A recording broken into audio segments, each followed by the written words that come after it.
Hello friends, welcome to my YouTube channel study with Vinay 88। मैं दोस्तों आज आपके सामने फिजिक्स में एक नया चैप्टर लेकर उपस्थित हूँ जो बल और न्यूटन के गति विषयक नियम वाला चैप्टर है। ये chapter ALP, RPF SI, NTPC, technician आदि एग्जामों के दृष्टिकोण से अति महत्वपूर्ण रहने वाला है। दोस्तों, आप सबसे पहले हमारे चैनल स्टडी विद विनय 88 को सब्सक्राइब करें, वीडियो को लाइक करें और अपने दोस्तों के साथ शेयर करें। तो चलिए फिर हम स्टार्ट करते हैं इस चैप्टर को। तो सबसे पहले जानते हैं हम बल। बल क्या है? किसी वस्तु को ढकेल या खींचकर एक स्थान से दूसरे स्थान तक खिसका देना या खिसका देने का प्रयास करना ही बल है। बल की यह परिभाषा गति के पहले नियम से मिलती है। इसको समझते हैं हम। ये बैलगाड़ी है। ये बैल इस गाड़ी को खींच रहे हैं। ये कोई दीवार है या पत्थर है। ये एक व्यक्ति इसको ढकेल ढकेल रहा है, पुश कर रहा है और ये क्या कर रहे हैं? इसको खींच रहे हैं। ये कोई गाड़ी है। ये दो बच्चे, एक इसको पुल यानी खींच रहा है और एक पुश कर रहा है। तो ये सभी क्या हैं? ये बल है। इसमें क्या बताया गया? किसी वस्तु को ढकेल या खींचकर एक स्थान से दूसरे स्थान तक खिसका देना या खिसका देने का प्रयास करना ही क्या है? बल है। आगे देखते हैं। बल बल का सूत्र F बराबर ma। न्यूटन की गति के दूसरे नियम से ये सूत्र मिलता है। बल एक सदिश राशि है। बल की विमा mlt-2 होती है। इसका SI यूनिट न्यूटन, CGS डायन। 1 न्यूटन बराबर 10 की पावर 5 डायन होते हैं। आगे देखते हैं। बल का प्रभाव। बल का क्या प्रभाव है? गतिमान वस्तु को बल लगाकर तेज कर सकते हैं। जो वस्तु पहले से ही गतिमान है उसमें और बल लगा दिया तो उसकी गति बढ़ जाएगी। उसे धीमा कर सकते हैं, रोक भी सकते हैं और उसकी दिशा भी बदल सकते हैं। और मुलायम वस्तुओं पर बल लगाकर उनकी आकृति बदली जा सकती है। तो देखिए, ये एक गाड़ी है। ये गतिमान है गाड़ी और इसको और गति में करना है तो एक्सीलेटर पर हम क्या करेंगे? पुश करेंगे तो इसकी गति और बढ़ जाएगी। इसको स्लो करना है, धीमा करना है तो ब्रेक लगाएंगे जिससे ये गाड़ी धीमी हो जाएगी। रोकना है तो और फोर्स के साथ ब्रेक लगाएंगे और ये रुक भी जाएगी। इसकी डायरेक्शन चेंज करनी है तो स्टीयरिंग पर फोर्स लगाएंगे, इसकी डायरेक्शन चेंज हो जाएगी स्टीयरिंग से। ये एक बर्गर है। इस पर थोड़ा सा ही फोर्स लगाएंगे तो इसकी आकृति चेंज हो जाएगी। अब बल की प्रकार। बल मुख्य रूप से दो प्रकार के हैं, संपर्क और असंपर्क। तो संपर्क बल क्या है? जब बल लगाने वाली वस्तु और जिस वस्तु पर बल लगाया जा रहा है दोनों एक दूसरे के प्रत्यक्ष संपर्क में हों तो ऐसा बल संपर्क बल कहलाता है। ये एक व्यक्ति साइकिल चला रहा है।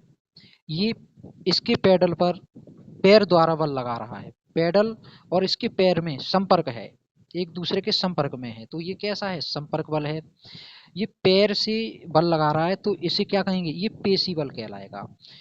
और ये साइकिल का पहिया और रोड उसके बीच भी संपर्क है तो साइकिल आगे की तरफ जा रही है और रोड के द्वारा इस पे पीछे की तरफ एक बल लगता है, वो क्या है? घर्षण बल कहलाता है। तो पेशी बल, घर्षण बल, ये सभी बल कैसे हैं? संपर्क बल हैं। प्रत्यक्ष संपर्क में नहीं होता, मतलब जिस पे बल लगा है और जो बल लगा रहा है वो आपस में संपर्क में नहीं है तो वे कैसे बल हैं? वे हैं अप्रत्यक्ष बल। कैसे बल हैं? असंपर्क बल हैं वे, जिनके बीच कोई संपर्क नहीं है। ठीक है। जैसे कि इलेक्ट्रिक फोर्स। जैसे हम कोई कंघा लेते हैं, उसे अपने बालों पर रगड़ देते हैं जिससे उसमें आवेश आ जाता है। और कोई कागज के टुकड़े हमने लिए, जब उसको उसके पास लाते हैं तो वे टुकड़े बिना संपर्क में आए उसकी ओर, मतलब उस कंघे से वो चिपक जाते हैं। तो ये क्या है? ये इलेक्ट्रिक फोर्स है। ये कैसा फोर्स है? ये फोर्स है असंपर्क बल। मैग्नेटिक फोर्स, जैसे ये कोई चुंबक है, ये कुछ लोहे की गोलियां हैं, तो ये चुंबक इनके संपर्क में, बिना इनके संपर्क में आए भी इन्हें अपनी ओर खींचती हैं। तो ये मैग्नेटिक फोर्स और इलेक्ट्रिक फोर्स और आपका गुरुत्वाकर्षण, ये सभी क्या हैं, असंपर्क बल के उदाहरण हैं। संतुलित संतुलित बल और असंतुलित बल। तो संतुलित बल वे बल होते हैं जिनका नेट फोर्स 0 होता है। जैसे कि समझते हैं हम, ये कोई वस्तु है, इस पे इधर की साइड में कोई फोर्स लगा है, इधर की में लगा है, इधर की में लगा है, इधर लगा है। इन सब की वैल्यू मान लीजिए 5 न्यूटन है, 5 न्यूटन है ये भी 5 न्यूटन है, और ये भी। तो ये इनका नेट फोर्स क्या हो जाएगा, 0 हो जाएगा। ये वाला इसके प्रभाव को काट देगा, ये इसके, तो इसका नेट फोर्स 0 हो जाएगा। तो इसमें वस्तु की स्थिति नहीं बदलती है, रूप और आकार बदल जाते हैं। तो ये कैसा है, संतुलित बल है। जबकि असंतुलित बल में बल की वैल्यू अलग अलग लगी होती हैं, उनकी स्थिति और रूप सभी चेंज हो जाते हैं, वे असंतुलित बल हैं। जैसे कि देखिए समझते हैं, इधर कोई फोर्स लगा, इधर लगा, इधर भी लगा, इधर भी लगा। इसकी वैल्यू है 10 न्यूटन, इसकी है 15 न्यूटन, इसकी है 5 न्यूटन, मतलब इसकी है 12 न्यूटन। तो ये अलग अलग फोर्स हैं, तो ये नेट फोर्स 0 नहीं होगा। तो इसमें स्थिति भी वस्तु की बदल जाएगी, रूप भी, आकार, ये सभी बदल जाएंगे। तो ये असंतुलित बल हैं। आगे देखते हैं। अब बात करते हैं हम न्यूटन की गति का प्रथम नियम। इसे हम जड़त्व का नियम भी कहते हैं। गतिशील वस्तुएं गतिशील ही रहती हैं तथा स्थिर वस्तुएं तब तक स्थिर ही रहती हैं जब तक कि उन पर कोई बाह्य बल कार्य न करे। जैसे कोई भी वस्तु है, वो स्थिर है, तो वो स्थिर ही रहेगी जब तक उस पर हम कोई बाह्य बल नहीं लगा देंगे, और गतिशील है तो वो गतिशील रहेगी। इसके कुछ एग्जाम्पल देखते हैं। जैसे कि ये कोई कार है, ये कार में ड्राइवर ये बैठा हुआ है, ये कार चली, अचानक से ये कार चली, तो कार तो गतिमान अवस्था में आ गई, लेकिन इसमें बैठा व्यक्ति स्थिर है। तो अपनी ये स्थिरी क्या है, स्थिर। तो ये क्या होगा, कार गतिमान है, ये स्थिर है, तो ये आगे की ओर झुक जाएगा व्यक्ति। क्या हो जाएगा, आगे की ओर झुक जाएगा। ये चल के आ रही है कार, और यहाँ पे ये ब्रेक लगा दिए, तो ये क्या है, कार तो स्थिर स्थिर होगी, लेकिन ये गतिमान थी तो व्यक्ति गतिमान रहेगा, तो ये आगे की ओर झुक जाएगा। अब ये कोई व्यक्ति है, अब ये इस पे जा रहा है, तो आगे ये पत्थर है, ये गया और ये इससे टकरा गया, तो ये तो अपनी स्थिर अवस्था में आ गई गाड़ी, लेकिन ये व्यक्ति ये गतिमान था, तो ये गतिमान अवस्था में ही रहेगा, तो ये आगे की ओर गिर जाएगा। अब जानते हैं जड़त्व। वस्तुओं का वह गुण जो वस्तु की गति या विराम की अवस्था में परिवर्तन होने का विरोध करता है। यानी कोई वस्तु विराम में है तो वो विराम में रहेगी, गति में है तो गति में रहेगी, तो इनका ये विरोध करता है, वो गुण क्या कहलाता है, जड़त्व। जड़त्व 3 प्रकार के होते हैं, गति का जड़त्व, विराम का जड़त्व, दिशा का जड़त्व। कोई वस्तु गति में है तो गति में रहेगी, विराम में है तो विराम में रहेगी। जड़त्व का फॉर्मूला I बराबर mk²। तो ये जड़त्व किस पे डिपेंड करता है, मास पे। किसी वस्तु का जितना ज्यादा मास होगा उसका उतना ही ज्यादा जड़त्व होगा, और जितना कम मास होगा उतना ही कम जड़त्व होगा। जड़त्व जैसे कि रेस्ट का जड़त्व है, ये कोई गाड़ी है, ये गाड़ी खड़ी थी रेस्ट में, अब ये अचानक से चली, तो ये व्यक्ति इसमें खड़ा था, तो ये तो अपनी रेस्ट में ही था, गाड़ी चली तो ये रेस्ट में था, गाड़ी गतिमान हो गई तो ये पीछे की ओर झुक गया। इसी तरीके से ये गाड़ी चला रहा है व्यक्ति, ये गतिमान अवस्था में थी, इसने ब्रेक लगाई, तो गाड़ी तो अपनी स्थिर अवस्था में आई, लेकिन ये अपनी व्यक्ति गतिमान अवस्था में रहेगा, तो ये आगे की ओर झुक जाएगा। इसी तरीके से एक होता है डायरेक्शन वाला जड़त्व। ये कोई गाड़ी है, इस साइड में इन्होंने मोड़ी, ये मोड़ी, तो ये व्यक्ति इस साइड में झुक जाएगा, तो ये जड़त्व। ये कोई गिलास है,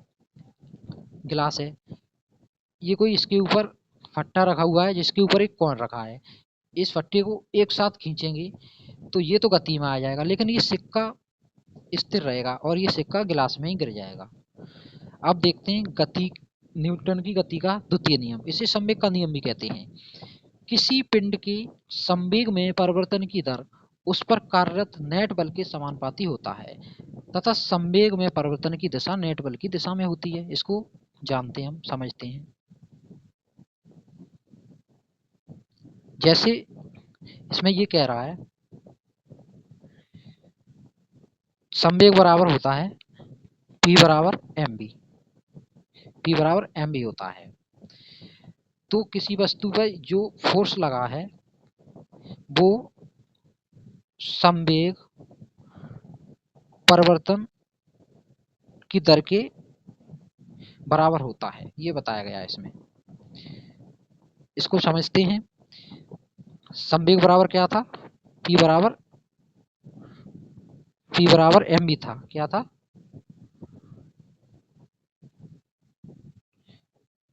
P बराबर mv।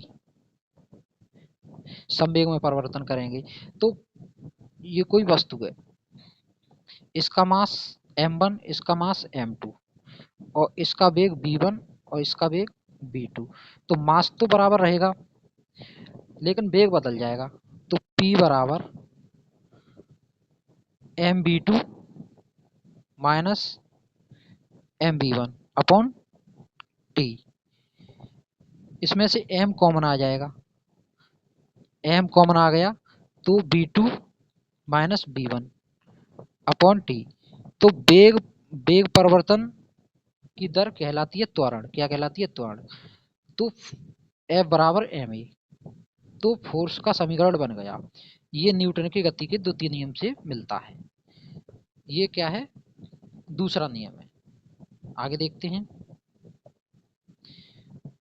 जब कोई क्रिकेट खिलाड़ी कैच लेता है तो वो हाथ पीछे की तरफ खींच लेता है जिससे कि उस पर फोर्स कम हो जाए। ये न्यूटन की गति के द्वितीय नियम का उदाहरण है। अब देखते हैं तीसरा नियम, न्यूटन की गति का तीसरा नियम। इसे क्रिया प्रतिक्रिया का नियम भी कहते हैं। प्रत्येक क्रिया के लिए बराबर और विपरीत प्रतिक्रिया होती है। जैसे कि ये एक नाव है, ये नाव इस साइड में जा रही है, इस साइड में, तो ये क्या है? इसका रिएक्शन है। ये वाटर इसे पीछे की तरफ रिएक्शन दे रहा है, पीछे की तरफ खींच रहा है। ये बंदूक है, ये गोली इधर को जा रही है आगे की तरफ इसमें से, तो ये गोली इस बंदूक को पीछे की तरफ जितना इधर इसका फोर्स है उसी के बराबर पीछे प्रतिक्रिया देगी, तो बंदूक पीछे हट जाती है इससे। जैसे ये कोई सरफेस है, ये एक व्यक्ति इस पे फोर्स लगा रहा है, इसे क्रिया, ये सरफेस भी इस व्यक्ति को प्रतिक्रिया देगा इसके बराबर। तो अब देखते हैं यंत्र या मशीन। आप गति विषयक नियम समझ पाए होंगे। अब यंत्र या मशीन ऐसे साधन जो कार्य में सरलता, सुविधा और तेजी से करने में सहायक होते हैं, सरल मशीन कहलाते हैं। कम बल लगाकर अधिक कार्य को कम समय में पूरा करना क्या है? ये मशीन है। सरल मशीनों के प्रकार ये मुख्य रूप से 5 प्रकार के हैं: उत्तोलक, पेच, समतल घिरनी, पहिया और धुरी। उत्तोलक, उत्तोलक 3 प्रकार के होते हैं। कितने प्रकार के होते हैं? उत्तोलक होते हैं 3 प्रकार के। एक होता है प्राथमिक उत्तोलक। प्राथमिक उत्तोलक में आयास, आलम्ब और भार। आयास मतलब जो हम प्रयास कर रहे हैं उसको। आलम्ब यहाँ पर वो एक तरह से हिंज है, और भार जो भार है, जैसे कि तराजू है, तराजू को बीच में पकड़ते हैं हम तो वो क्या है? वो आलम्ब है। एक साइड में बाट रखते हैं वो प्रयास है, और एक साइड में जो हमें मापना है वो भार है। तो प्राथमिक उत्तोलक में आलम्बन, आलम्ब भार और आयास के बीच होता है। इसके उदाहरण हैंडपंप, कील निकालने वाली मशीन, कील निकालने वाली हथौड़ी, पिलास, दंड-तुला, ये सभी इसके उदाहरण हैं। जैसे समझते हैं, ये एक पिलास है, इस जगह पे क्या है? ये है हमारा आलम्ब, ये आलम्ब है, और इस जगह पे भार, और इसे पकड़ेंगे यहाँ पे, ये क्या है? ये हमारा आयास है। आयास, आलम्ब और भार। आयास आलम्ब और भार, इस तरीके से। द्वितीय उत्तोलक, इसमें आलम्ब, भार और आयास, भार आलम्ब और आयास के बीच होता है। तो ये कैसे याद कर सकते हैं, ये हमें याद करना होगा, आयास, आलम्ब और भार, द्वितीय में ये हटके यहाँ से इनके पीछे चला जाएगा, तो आलम्ब आगे आ गया, भार और आयास। इसके एग्जाम्पल ट्रॉली, नाव, बोतल का ढक्कन खोलने वाला यंत्र, ये सभी इसके उदाहरण हैं। और ये सरौता, ये सरौता है, ठीक। तो इसमें क्या है, आलम्ब, भार और आयास। तो भार कहाँ है, यहाँ बीच में, बीच में भार होता है। और आलम्ब, ये आलम्ब और ये आयास, इस तरीके से इसे समझ पाएंगे। तृतीय उत्तोलक, इसमें भार, आयास और आलम्ब, इसके उदाहरण चिमटा, चाकू, फावड़ा, सीढ़ी, झाड़ू, ये सभी इसके उदाहरण हैं। ये है एक चिमटा, ठीक है, क्या है, ये एक चिमटा है। यहाँ पे क्या आएगा, भार, या यहाँ पे क्या आएगा, आलम्ब, और यहाँ आयास। अब ये देखते हैं स्क्रू, जैसे कि ये जैक है, जैक में स्क्रू होता है, ये गाड़ी को ऊपर लिफ्ट करता है इससे। ये घिरनी है, घिरनी से भारी, जो अधिक भारी वेट हैं उनको आसानी से कंबल लगाकर ऊपर उठाया जा सकता है इस घिरनी की सहायता से। जैसे कुएं से पानी निकालते थे पहले, वो घिरनी की सहायता से बहुत आसानी से निकलता था। ये है आनत तल, इंक्लाइंड सरफेस। अब ये कोई भारी वस्तु है, इसको ऊपर ले जाना है तो इस पे आसानी से इसको ले जा सकते हैं। ये है व्हील एंड एक्सल, ये व्हील है, इसको चलाएंगे, ये बाल्टी, इसे आसानी से ले जा सकते हैं। तो दोस्तों, ये चैप्टर पूरा कंप्लीट हुआ है। मैं आशा करता हूँ आप समझ पाए होंगे। वीडियो को लाइक कर दें, चैनल को सब्सक्राइब कर दें और दोस्तों के साथ शेयर कर दें।